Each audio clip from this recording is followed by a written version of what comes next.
Hi, David. How are you? Hi, good. Nice to meet you, Rachel. Nice to meet you. So, a show that is, in theory, like if you're looking at it on paper, is about this machine that shows up. And then the second season is about a different aspect of that same machine. Can feel like it is very much that one side, but it's actually about humans like finding their own potential.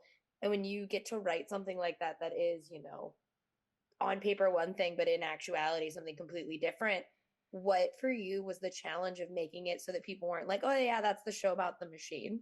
That it definitely is a challenge where you don't want people to think that this is a sci-fi show or a kind of Twilight Zone, even though it's I understand why it hints in that direction.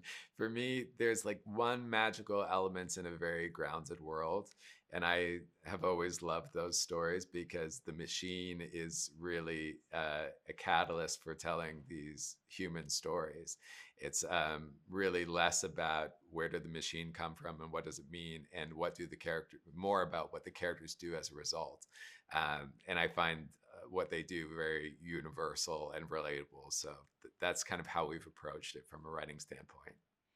Yeah, and I think, it kind of helps to, especially I think with the season two trailer, especially, you guys use music and songs that are like inspirational. So it's a little more like, yeah, it's about human potential. It's not necessarily about what this machine thinks that you're good at. And do you, when on the production side of things, do you guys kind of map out little moments where you can be like, hey, why don't we do something here that is going to clue the audience into like what we're trying to say overall versus, letting us kind of come up with things on our own?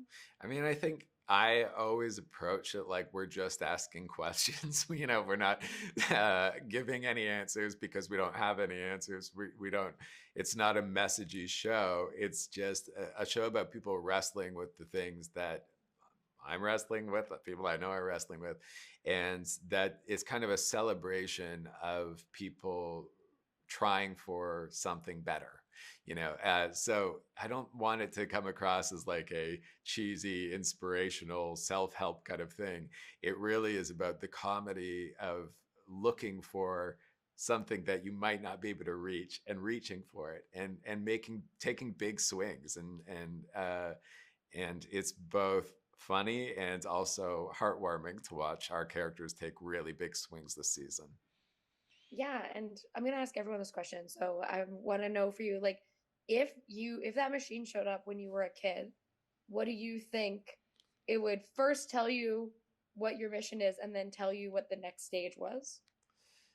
I mean, I think I've wanted to write and have been making little movies since I was a kid. So I would probably hope it would say something along those lines. I have no idea what the next stage would be because it seems to be much deeper and penetrative and scary. And so, but I would find it very hard to resist going to that next stage and finding out what was in store for me. Yeah, it's just a list of all of your IMDb credits That's printed right. out. And Right, you're right. like, great, I will succeed in all of these shows. Exactly. But thank you so much for talking with me. Congratulations on a great season two, and I can't wait for people to get to see it. Thank you very much. Appreciate it. Thank you. Have a great one.